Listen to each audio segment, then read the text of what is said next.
from a defabricated solar-powered garden shed in Rockland County, New York, USA. This is Stand Up with Pete Dominic. On today's episode, tips on keeping depression at bay when your teenager tells you your car is hella mid.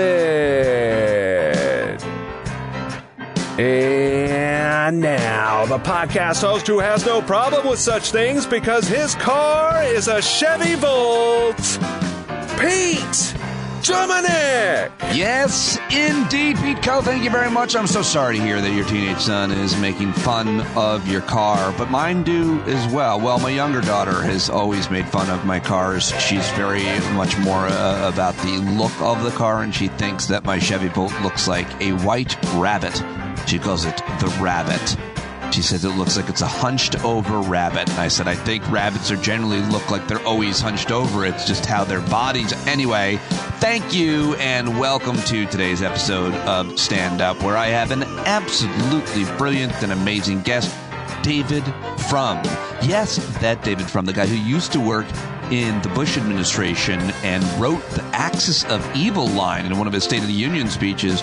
But I have been forgiven of David Frum for that and other things that he did and said during the Bush administration because he has been vociferous and prolific in his writing and style and criticism of authoritarianism and all things Trump pretty much, and just a fascinating and brilliant guy. More about David Frum in a moment. Very excited to have him on the show. We had an awesome conversation I think you're going to really love. I know you loved yesterday's conversation with Marquette University junior Hope Moses, who is a journalism student there. So much amazing feedback on her and the entire idea of the Gen Z series. Gen Series, as you soon found out. She actually named when I misspoke. If you haven't listened to my conversation with Hope Moses, it is yesterday's show. The one just before this, I think that's what yesterday means. Well, I do a daily show. Maybe that wasn't clear. I don't know. I'm over-explaining. Today is Thursday as I'm talking, which means that we will be hanging out. If you are a Stand Up with Pete Dominic subscriber, if you have a paid subscription for as little as $5, everybody, all subscribers, no matter how much you pay, are invited to the hangout. I don't believe in the whole hierarchy of tiers. I mean, I say that I do on Patreon because you kind of have to. But hey, whether you have $5 or you're giving $100 and several of you are doing just that, then I am very grateful to all of you and don't judge you on how much money you have or how much money you are able to pay. I'm just super psyched to keep building this community and very grateful to those of you that give more, that are really generous. And if I haven't been clear about that, I'm trying to be now. All right. Hope to see you at tonight's hangout. It'll be at 8 p.m. You should be getting an email. If you aren't, tell me. My mom my own mother stopped getting details in the Patreon email. And I have another list now of people who are subscribers but aren't getting the email that I put a link in that and I can send it to you. So email me standupwithpete@gmail.com. I hope to see you tonight.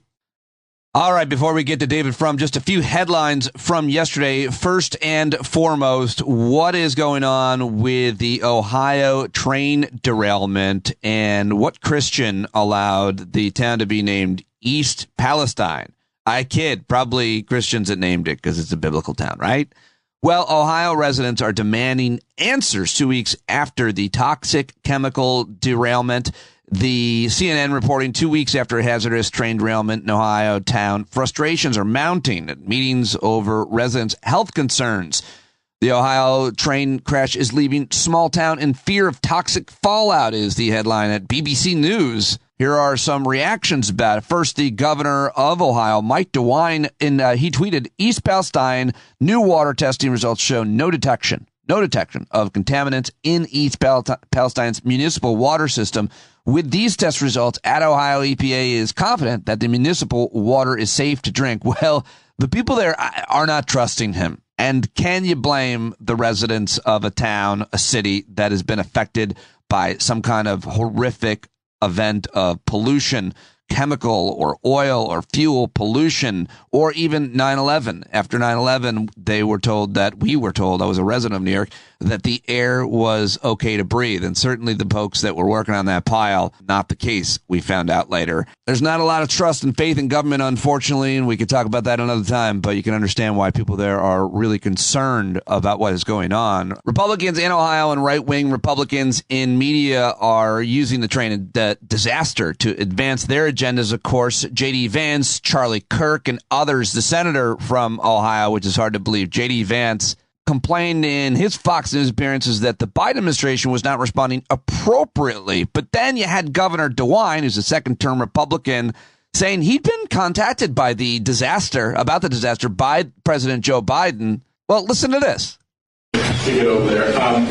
Senator Vance was on Fox News critical of the Biden administration, and even some Democrats have been critical of the Biden administration response. Are you satisfied with the Biden administration response, and is there anything you'd like to see more out of the administration as far as help with this? Look, our Ohio EPA works with the U.S. EPA. These are the principal people involved. The federal government is conducting an investigation to determine why this crash occurred. We await that. And certainly we'll be interested in seeing what is going on. Look, the president called me and said, anything you need. I have not called him back after that conversation. I will not hesitate to do that if we're seeing a problem or anything, but I'm not seeing it. All right, there he is. Weird, because the fact that DeWine declined the president's offer to declare East Palestine a federal disaster area, which would enable FEMA to get on the ground there and also give Ohio access to several other kinds of federal relief programs. So we'll see if anything changes around that. Here's some more reaction. Congressman Ro Khanna tweeted, "We need to hold rail companies accountable for their greed and reinstate safety regulations to prevent these accidents from happening again." Very interesting to hear all the conversation about that. Some great experts that I've been hearing and reading will try to get on the show to talk about the government's role in deregulating the railroad safety regulations and precautions, and more importantly, the railroad industry's role in lobbying government to do just that, to make things cheaper. Zach Goldsmith tweets, "This is appalling. It's likely an entire community will feel the effects for years to come." Lots more to talk about that, but just wanted to give you a quick summary of headlines and commentary. I think this is good news. On the other hand, the Moderna pharmaceutical company is saying that its COVID vaccine, which runs through these perfect veins, will remain free for all consumers, even those who are uninsured. Moderna was criticized for considering a price hike for its shot. Well, now they're going to continue to give it free for all consumers, even those who don't have insurance, which is the right thing to do. And also good, providing the fact that the Biden administration is moving toward ending its designation of a public health emergency, which meant that federal funding for vaccines is going to dry up and uninsured Americans are going to have to pay out of pocket for their boosters. Well, Moderna is going to prevent that, at least with one shot, and we'll see if the other companies follow. Good PR move, Moderna. All right, one other story I wanted to mention was that yesterday, Congresswoman Marjorie Taylor Greene, who just can't stop embarrassing herself each and every day, and the Republican Party as well, was on, I think it was Hannity last night, when she went on a rant acting like she was a whale expert and cared about whales, about how Republicans had demanded more safety regulations in railroads as well. Of course, Republicans want fewer regulations in every industry, but I wanted to play this because not just to dunk on Marjorie Taylor Greene or make fun of her, no, but to hopefully get a little educated and informed myself along with you, which is what I do here on the show. I mentioned we learned about this issue about the whales. There's concern. Several whales have been washing up, specifically on the Jersey, I believe in Long Island beaches up here in the Northeast. And so Republican leaders, Shoretown mayors, which is most mayors of shore towns, probably all of them, as a matter of fact, are saying that the reason is because of the windmill projects and the Biden administration, the federal government wanting to put windmills off the coast. And the reason they're saying that is because they don't like the way they look. They think it's an eyesore. They think it's going to hurt their town. We can debate that, I guess, but right now there is no evidence that the windmill construction projects are the reason for the whales washing up. And I actually spent a good hour reading about this, and we learned about this issue, I think, first when I talked to Emily Atkin of Heated a few weeks ago. And so I've been following this story and listening to these claims. First, here's Congresswoman and person who stands and screams at customer service for an hour and a half. And then I'm going to give you a really good, robust, comprehensive explanation from John Dickerson, CBS News. I'm not sure. I don't know why AOC isn't dressed in white and crying for the dead whales that keep washing on the beach from wind farms that are being placed all over the ocean. And people are calling the alarms over how this is not only killing unknown thousands of bird species, but also causing whales to beach themselves at record numbers. But all right, well, if the same people were as concerned about oil spills and the fossil fuel industry killing wildlife at exponential numbers as renewable energy, then we would be able to take them seriously. It's not a good faith argument. It's not authentic. She knows that. These leaders in shore towns know that. And, well, here is John Dickerson, CBS News, talking with a Politico environmental reporter. This is 4 minutes. I actually watched it twice and enjoyed it both times. I thought it was a really comprehensive, almost 5-minute conversation. If you're not interested in the story, you can fast forward. But this Marjorie Taylor Greene video and this theory is not going anywhere. So you might want to understand all of the nuance about it from an expert's point of view, which is what these journalists are discussing. Another dead whale washed up on the New York-New Jersey coastline Monday. It's now the 10th whale to wash ashore in the area since December. A group of Jersey Shore mayors are calling for an immediate stop to offshore wind farms, blaming the deaths on the project. But most of the state's environmental groups say there is no evidence that the windmills and whale deaths are linked. Ry Rivard joins me now on set. He covers energy, the environment, and transportation for Politico in New Jersey. So, Ry, you recently wrote an article about this. Let's start with the mayors. Do they have any basis for this connection they're drawing between the whale deaths and the wind farms? It's really a coincidence in the technical sense of the word. There's been pre-construction activity and a bit of, minor construction activity for wind farms on the Atlantic seaboard. And there has been an unprecedented or unusual number of whale deaths, particularly in recent months. And there has been this thought that there could be a connection, although there really is no evidence that there is at this point. And do they have political motivation for drawing this link together, these mayors? Yeah, for a number of months, we've been covering some opposition from shore communities in Jersey, and there's been certainly similar opposition in Long Island to offshore wind farms. People don't like the views. They have concern about infrastructure coming across their beaches. And this has all been blended in with some environmental concerns that are legitimate about the impact of large turbines in the ocean, affecting marine life. So there are, more broadly speaking, legitimate concerns about the wind turbines, just not necessarily environmental concerns with respect to these deaths. Is that fair to say? It's a mix. One of the groups that's been calling for an investigation into what's going on with the whale deaths has said, this might be more than a coincidence. And they've been warning for years that the federal government may not be monitoring what's happening. But the federal government is saying, look, there's been years of sonic mapping. We know what, loud noises in the ocean do. And we don't believe that the kind of noises that are being used, the kind of sonar and sonic mapping for offshore wind, is the kind of thing that is known to mess with whales. And there's even louder noises that are used to map for offshore drilling and offshore gas exploration. And those louder noises haven't caused anything like this?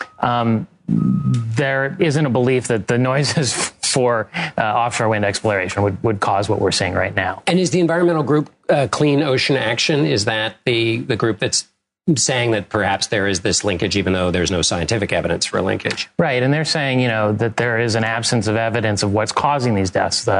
So maybe there's an absence of regulatory oversight. The regulators say what they do know is that there have been entanglements with fishing equipment And there have been boat strikes, but there are an awful lot of boats in the Atlantic Ocean, and it's not clear which one has struck what whale. And is there any other prevailing theory for what's caused? Because 10 since December seems like a lot. There's been an unusual number of whale deaths over the past several years. We're talking near 180 deaths since 2016.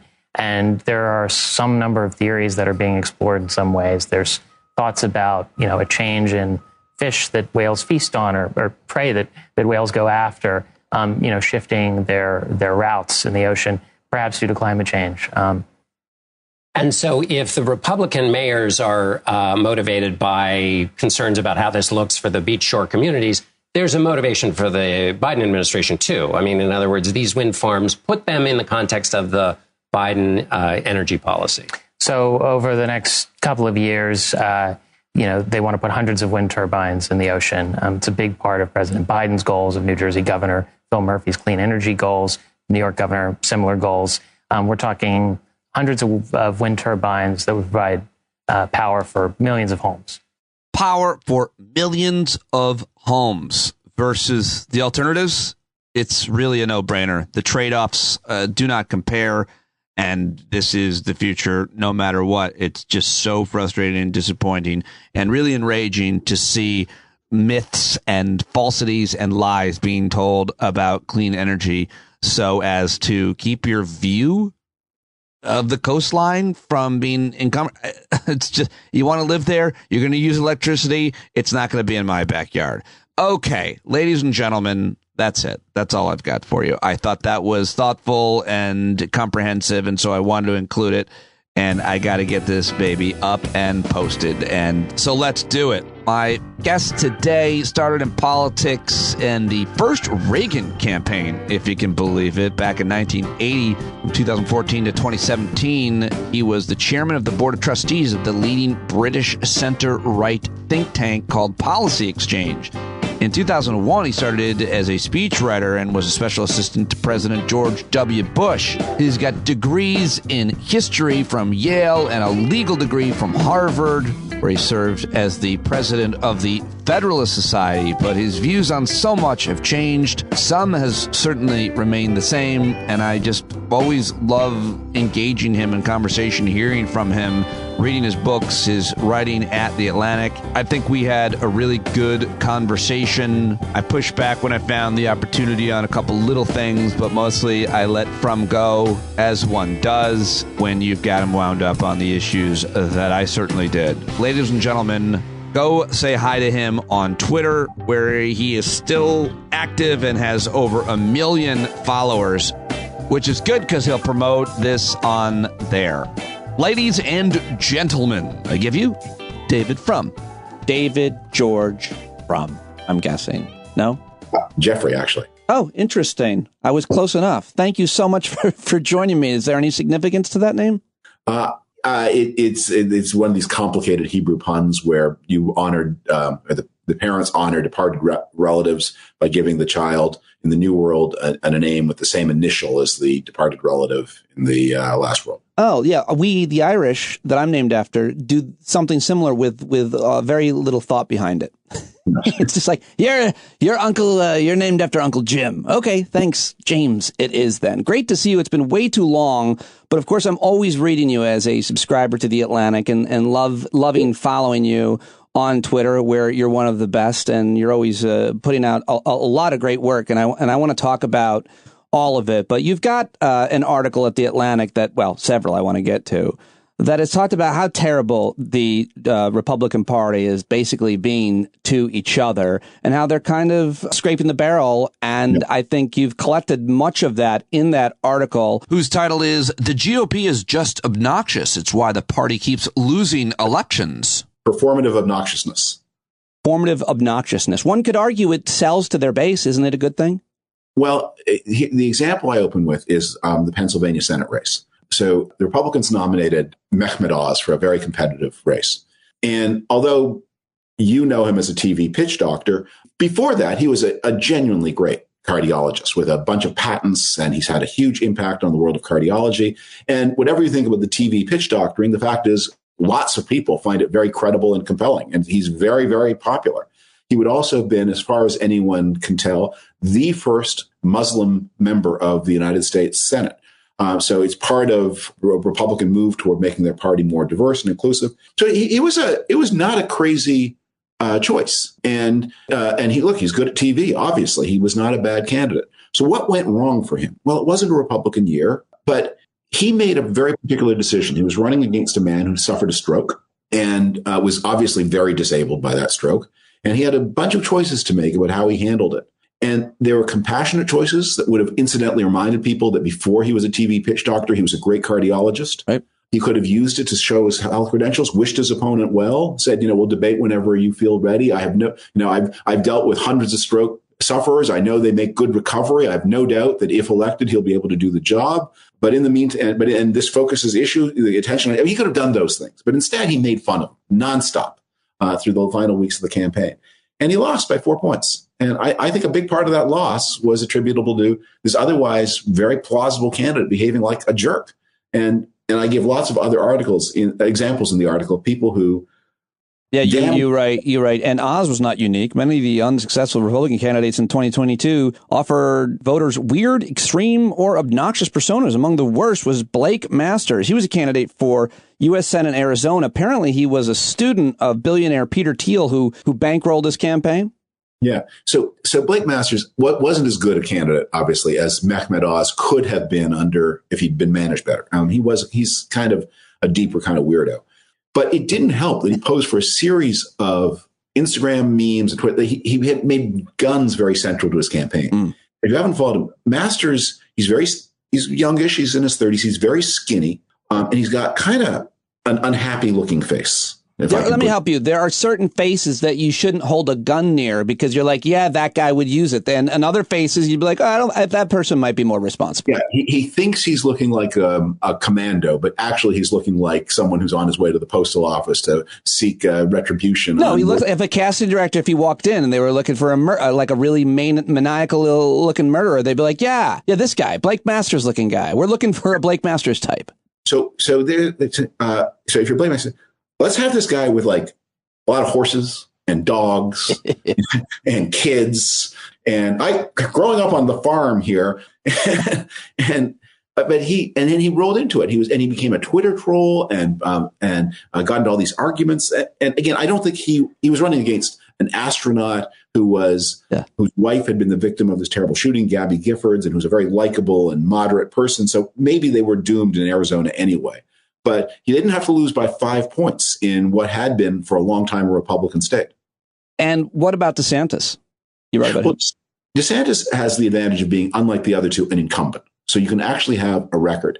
And his record as an incumbent governor of Florida is a complex blend where at the local level, he does a lot of solid things that people actually care about, helping to recover the Everglades and to end development in the Everglades and restore more of them to wetland. He raised teacher pay. He made a big gamble on reopening the schools earlier, for which he took a lot of heat. But that looks now like it was the right call. That the learning loss where the schools were closed is terrible. And there was some additional health risk by reopening, but the benefits of avoiding learning loss are so enormous for a generation of young people. So he has a story.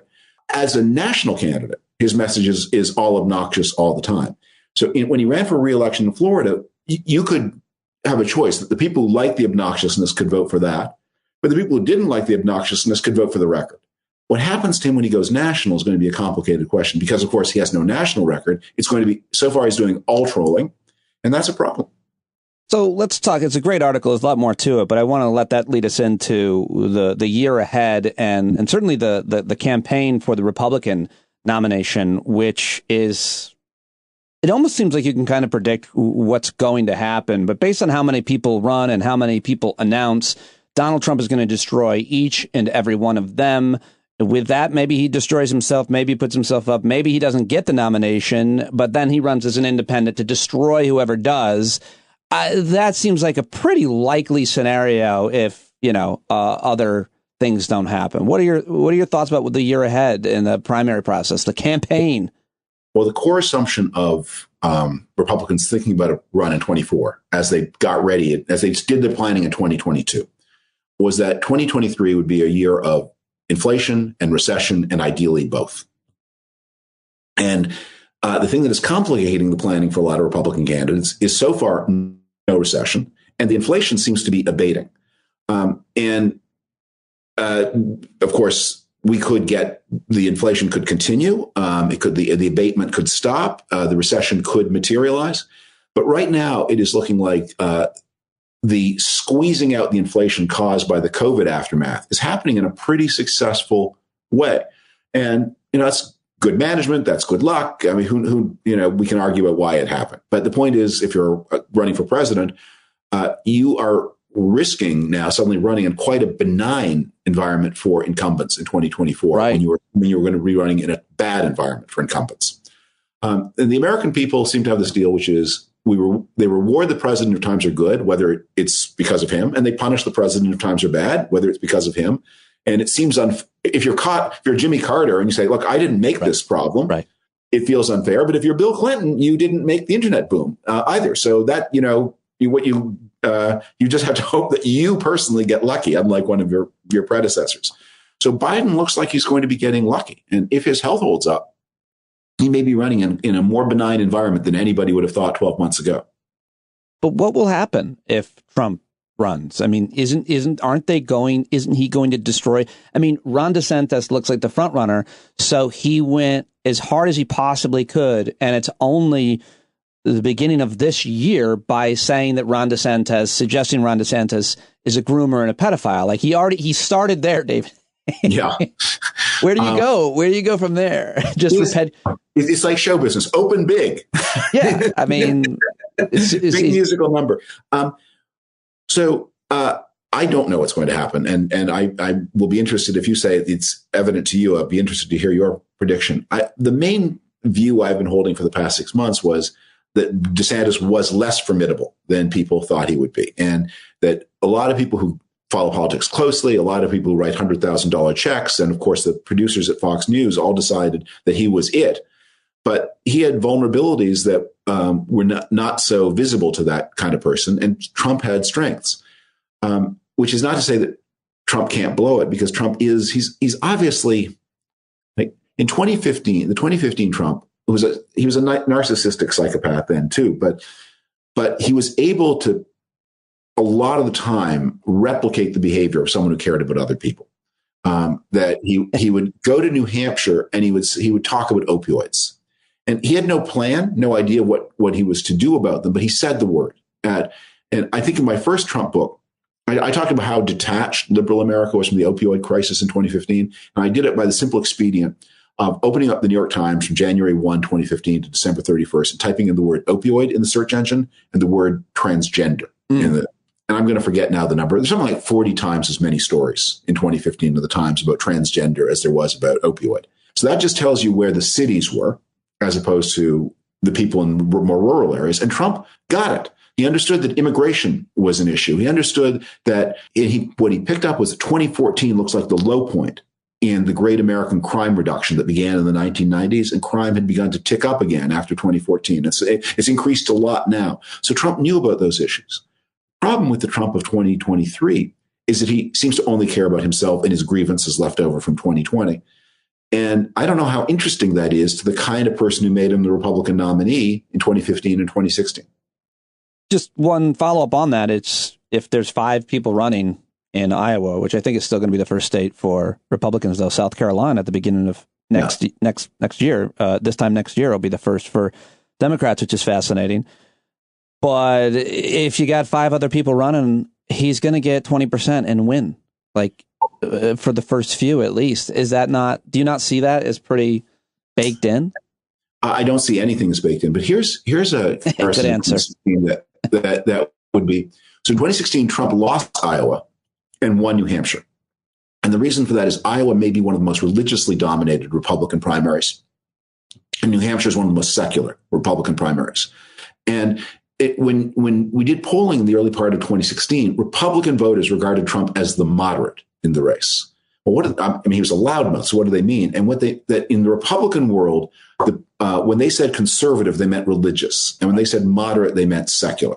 And Trump was obviously the most secular Republican nominee or candidate since Gerald Ford. I mean, he didn't know the names of the books in the Christian Bible, for goodness sakes. Yeah. And although people made fun of that, there were a lot of Republicans who said, I've been waiting for a candidate who doesn't talk about the Bible all the time. And so Ted Cruz won the Iowa caucuses, and Trump then had his comeback in New Hampshire. I wonder if it'll be the other way around this time, that Trump blows out the doors in Iowa because of his affinity with the evangelical voters, but then starts doing badly in states where there are more secular Republicans. Well, it'll be really interesting to watch and scary as well. That's why I definitely want to ask you this question. You, of course, worked in the Bush administration, and you've been writing about and thinking about foreign policy, national security, you know, all the players and so on. You've seen the threat matrix throughout your career here, threats to the homeland, threats to however you want to see them. You understand terrorism in all of its forms. And I wonder what you think. I've been talking a lot on the show with all kinds of different experts about the threat that Christian nationalism poses compared to some of the foreign terrorist threats that you've seen. Yeah. Well, one of the things that is distinctive about the tradition of American violence, political violence, is a lot of it tends not to be sort of organized. So you don't get typically American versions of, you know, the kind of fascist and communist organized violence that you've seen in European countries. But what you get are people who are disgruntled, and they express it, like the Unabomber. Is the Unabomber political or not? Well, he had a creed, but he didn't link up to anybody else. Right. Timothy McVeigh, though, would be probably the best. Yeah, but he wasn't part of. Yes, he had an idea. This is what I'm worried about. People who have ideologies but don't belong to movements. McVeigh was pretty close with the movement, according to journalist and author Spencer Ackerman of Reign of Terror about McVeigh. But I get the point you're making, and I'm sorry to interrupt. So go ahead. Because look, when you had right wing violence in Italy in the 60s and left wing violence in Germany in the 70s, these were cells within a larger. You would have a thing called you'd have a group, and it would be organized into cells of 3 or 4 people. And the 3 or 4 people would know each other. They wouldn't know the rest of the group, but they would be connected to the group. And the group would have set common objectives. That wasn't what Timothy McVeigh was. What you have in the United States is this kind of franchise approach to political violence. You have you have a lot of men who are angry at the women in their lives. And they're angry at particular women, but they also are representative of something that is a larger system of grievance. So I don't worry. This is a roundabout way of saying, I don't worry that we're going to have, a Christian nationalist underground. What I do worry, and what I think we do have, is a lot of men who absorb some elements of this ideology, then combine it in weird ways with other ideologies, and then go out and hurt people on their own, but creating a general mood of insecurity and fear. Well, the general mood of insecurity and fear as it is targeted Jewish Americans, and as it seems to every day. What are your thoughts about the anti-Semitism that we've seen, that it seemed like we were like in some kind of weird, terrible screenplay or dream sequence? You wrote about Nick Fuentes for The Atlantic, and that few weeks where we were seeing that conflagration, is that a word, of Fuentes and Kanye and Trump. And I love Hitler was said over and over and over again. And that didn't seem real. That didn't seem like a real moment, but it was a real moment. And we need to talk about it. So anti-Semitism is different from other forms of bigotry, because most forms of bigotry are, whether they're racial or misogynistic or anti-gay, they're rooted in contempt. That somebody is trying to assert some sense of superiority and expresses disdain and contempt and is branding the other as inferior. Anti-Semitism is not like that. Anti-Semitism is above all a conspiracy theory. It's rooted not in contempt, but in paranoia. And at a time when you have a lot of conspiracism in the air, it isn't that people are going to start as anti-Semites and then come to conspiracy theories. They start with conspiracy theories. And when you start opening the box, who's behind this and who's behind that? Big Pharma is not ultimately a very satisfying villain. Right. So who's behind Big Pharma? And eventually you open that box, and not in every case, but when you start opening the box of the mastermind behind the mastermind behind the mastermind, you come to the Jews. Now that might not be true if you were a paranoid person in China. where you would have a different cultural inheritance. But if you start with the cultural inheritance that people in Western countries and now the Middle East do, once you start down the path of paranoia, you are drawn by this powerful force. And so it's not surprising to me that with the anti-vaccination movement so on the rise, that a lot of people in anti-vax world have ended up also becoming anti-Semites, because you need an answer. Who's behind? Okay, you're saying there's this, that important people are promoting this vaccine that's going to kill millions or people, or 90% of the human race in some versions. Right. Why would they do such a crazy thing? Right. That seems dumb. Who's behind? So you need an answer to why, and it's hard. And the Jews are always there as a powerful resource to answer the question why. So tell us, David. Yeah. Why is it? I mean, by the way, I have a theory about how, it's rarely ever is it like a young Jewish American boy or adolescent boy who is creating this kind of violence, these shooters in schools and so on. And I always I think a lot about that in culture in America. And it's like there's and boys, and there's all kinds of experts I've talked to have written books about men and boys and culture in America and masculinity. And there's just this. That is not as much of a thing in modern American Jewish culture to be this toxically masculine, anti-woman. Obviously, there's a civil rights history here with American Jews as well. But there's something about that. I don't know if you have any thoughts on that. I shouldn't be putting you on the spot, but I do. I would like to accept the compliment, but I speaking here as like someone who's Ashkenazi Jew on both sides forever, I'd like to accept the compliment. But the truth is, again and again, when you find someone who's got some name like Ludwig von Übermensch, and that it turns out he's like a Jewish kid from San Bernardino County, and who's just changed his name. It's just again and again how many of the online, neo-Nazis and extremists turn out to be people who they don't have Jewish names anymore, but they don't talk to their families anymore, but they've taken on as a kind of cultural rebellion.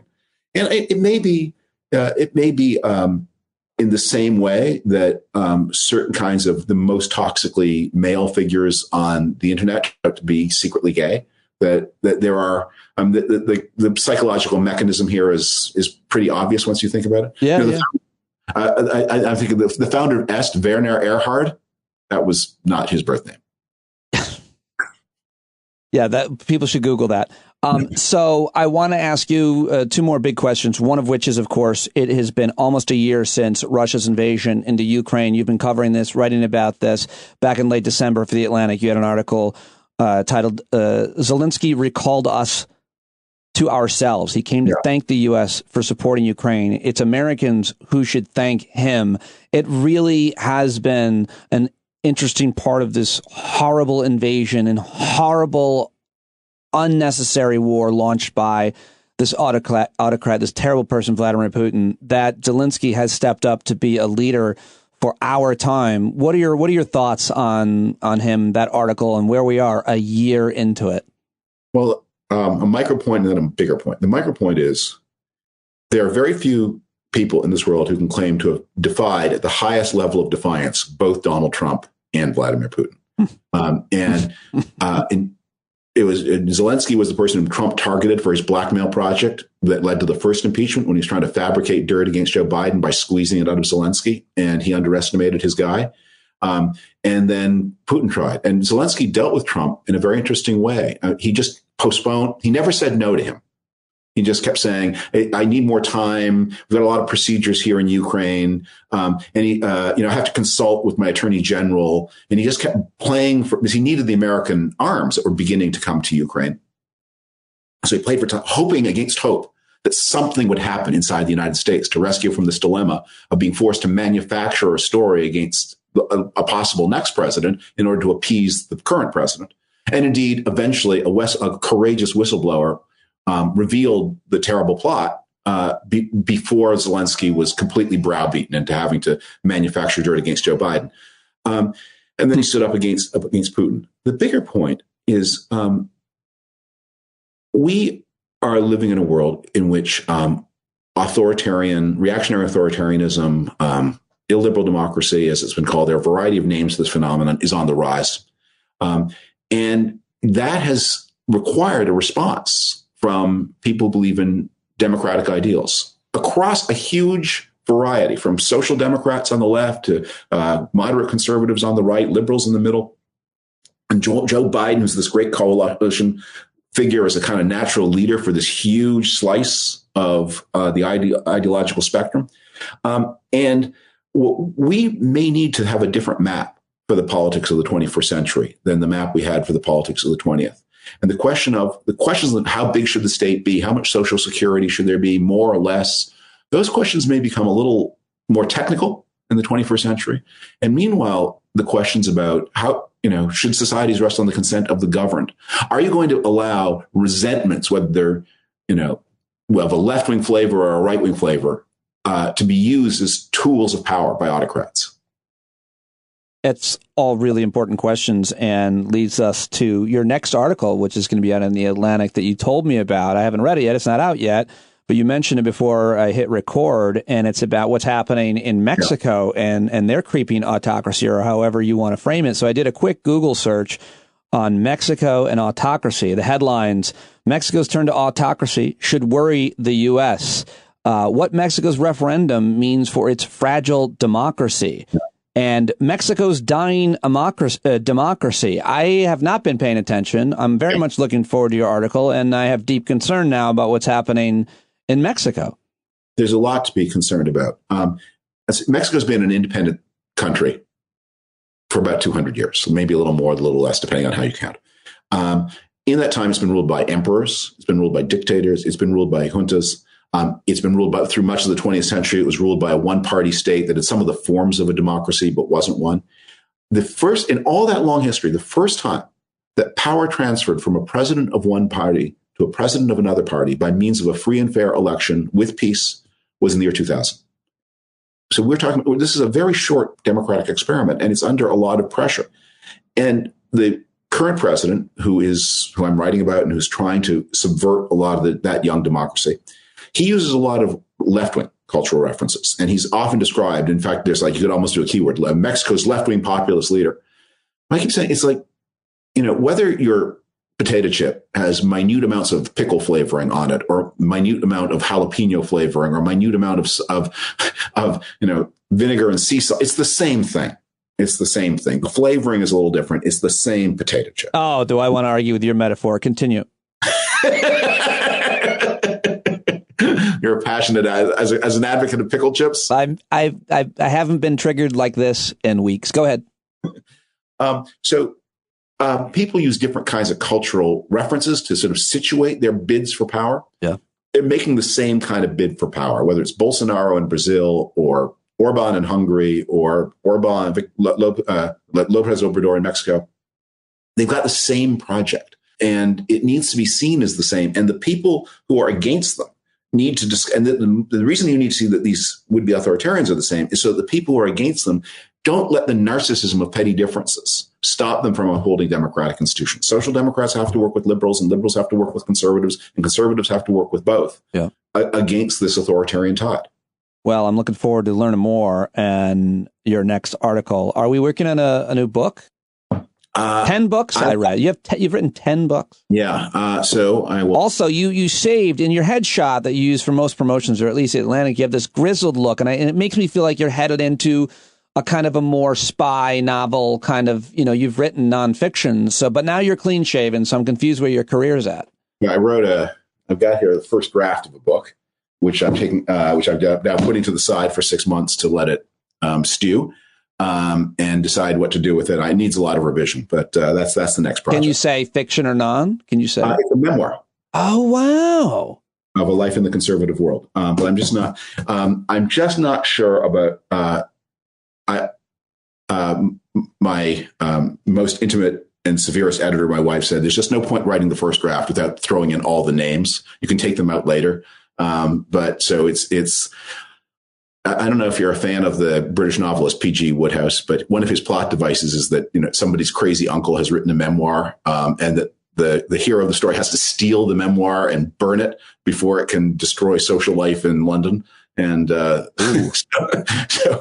I'm just deciding what to do with that. That's yeah, I can imagine that is fraught with issues if you So I may need to tone it down a little bit, or maybe just put it in a red box and leave it to the Smithsonian for it. Well, I'm looking forward to that as well. Do you think that we're going to see anything in terms of how you would define justice for Donald Trump himself in the coming year? Do you see indictments? I would say first we need to understand we've had significant justice, and not to be disappointed because you haven't had perfect justice. When do you get that? But the United States, Donald Trump was impeached twice. He was acquitted twice, but in the second impeachment in particular, he had more cross the aisle votes against him than any of the presidents who've ever gone through an impeachment process before. Remember Andrew Johnson in the 1860s. That was all the votes to convict were Republican. There were no Democrats who voted to convict. He was functionally a Democrat. Bill Clinton, there were no Democratic votes to convict. With Donald Trump, there were Republican votes to accuse in the House, and there were Republican votes to convict in the Senate. And I think that stain and January 6th, I think those things are going to look bigger and bigger as the years go by. And I had for a long time in 2019 and 2020 a tweet pinned to the top of my feed that said, when this is over, nobody will admit to having been for it. And I took it down because in 21 and 22, that was not true. There's still a lot of people who say they're for it. But I'm confident it's going to be true. And that when people are talking about the Republican in the 2040s and 2050s, when there's still going to be a Republican and a Democratic Party, you're not going to find many defenders of the Donald Trump tradition. People are going to say, yeah, well, that was a long time ago and that was a different kind of thing. But we're for, who was the character from The Simpsons that the bumper sticker said I voted for? Oh, I forget that. Yeah, I know what you're saying. Yeah. I think you're definitely going to be right. If the photography alone from that day will be littered with, people wearing and waving the flags with the name Trump on it, it'll be hard to say that was a false flag by Antifa. Yes, I think. Yes, and which is not in any way to make an excuse for people to break windows. People shouldn't break windows. But in terms, what are you saying in terms of I understand what you're saying about there's not a perfect justice. There's no such thing. But do you think that this special prosecutor is going to charge him, or in Georgia, or anything else, or do you not? Abstain from such? I don't know, but my operating theory through the Trump years has been that Donald Trump did things that were illegal and he did things that were dangerous. And what we're going to find out is that a lot of the things that he did that were most dangerous were not technically illegal, and a lot of the things that he did that were technically illegal are going to turn out not to be so dangerous. And so I think that there has been, in a lot of the discussion, an overemphasis on looking for illegalities, because look, the American legal system, it's got there are a series of legal measures to try to prevent the president from taking bribes, but it mostly operates on trust. It's assumed the main deterrent to a president taking bribes is the voters won't let it happen, and the president will be ashamed to do it. And you can rely on people's decency and sense of honor. So a lot of the things that, like the idea that the president has a hotel on Pennsylvania Avenue across the street from the White House with a big sign that says bribes can be delivered here. Hotel bribe the president. I mean, that no one had ever written a law against that because no one thought a president would ever do it. Right. And yes. So I think when the president calls the Secretary of State for Georgia and says, I need you to manufacture me 11,000 votes to win the state, I'm not sure that that's going to turn out to be illegal. I do have to ask you, I just thought, you worked in the Bush administration. I know you have at least two places you call home in D.C., or at least you used to, and Canada, your homeland. Do you, David Frum, have any classified files in any of your residences or places you call offices or anything? Well, it's a funny question because I'm not very good at organization, especially of paperwork. And of all the tasks I do in my life, the one I dread the most is filing. And anyway, so after 2 years working in this cramped little office I was in, there was just a lot of paper stacked around. And in the White House. In the White House. And so as I came time to leave, I was saying, oh my God, and I hadn't I hadn't had any good plan for organizing it. I hadn't filed it properly. I didn't have an assistant. I just, what am I going to do with this? And then somebody comes in from the president and said, now, the one thing you need to know is you can't take any of the stuff with you. I can't. You were liberated. It's your problem. You were liberated. You was like, I said, I took like, I took like, I had some mugs, I had some photos, put them in a box. I left all the paperwork behind. And it was like one of the greatest acts of liberation. I still remember that feeling of liberation. This is not my problem. And there's some poor archivist who's going to have to deal with all of this stuff. And I will never see it again. So the answer is no. You didn't take any papers at all. Nothing. I got a note from the president after I left office. So that's my one piece of signed memorabilia, but it's dated after I left government employ, so I'm allowed to keep it. But however, it was put in a classified for your eyes only folder, which is what I think Trump is saying. He's like, I've only got, there's just folders. There was nothing in, in them. It's pretty clear that you combine pervasive overclassification with electronic devices that make it very easy to take work with you.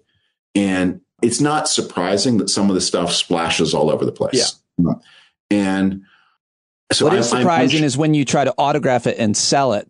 Right. So I'm not shocked by that. But what is shocking, the part of the story that is shocking, I mean, like what is happening to Pence, what is happening to Biden, what's I'm sure going to happen to lots of other people, is they took a folder and it had a piece of paper in it that shouldn't be there. And they forgot all about it. I mean, it's only a problem when the government comes to you and says, we need that piece of paper back, please. I mean, anybody who's, oh my God, of course.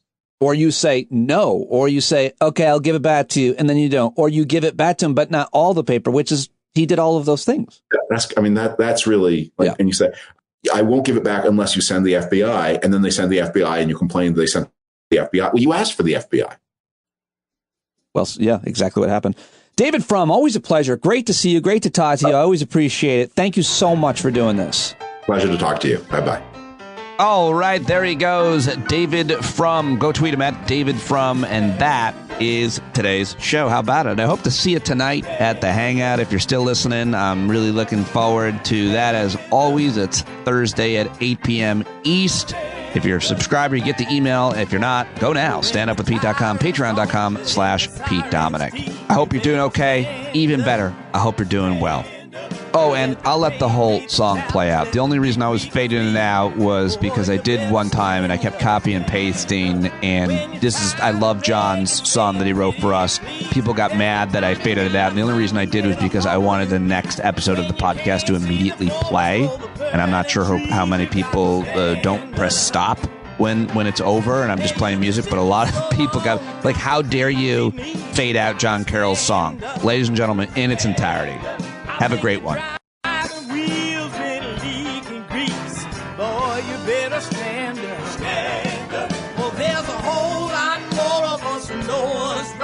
Keep right on ignoring us if it keeps in sight. You got to open up the window to let in some light. You got to stand up. That's right. You got to rise up. You got to stand up. You got to stare the devil straight in the eye. You got to let him know it's his turn to go. See it clear when all you hear is a lie. So get up off of your butt, get down off of your fence. Even if it ain't a very friendly audience, well, they'll begin to listen when you start making sense. And you stand up, stand up. No need to point your rifle to defend your town. Just stand up, stand up. You know they can't deny you what you're laying down. Boy, you better stand up, stand up. Show your face of every color, yellow, black, red, and brown. The place where every lost child will finally be found. There's only one thing to do before we stand our ground, and that's stand up, stand up. Well, the founding fathers saw a land for all. They had to stand up, they had to stand up. They had a keen imagination for a crystal ball, drawing all the plans of a stand up. But all they had to go on was the time they were in. With other causes for laws and sins they weren't even sin. They knew that change was gonna come before the change could begin. They had to stand up. All right, they had to stand up. We got to stand up. We got to look the devil square in the eye. We got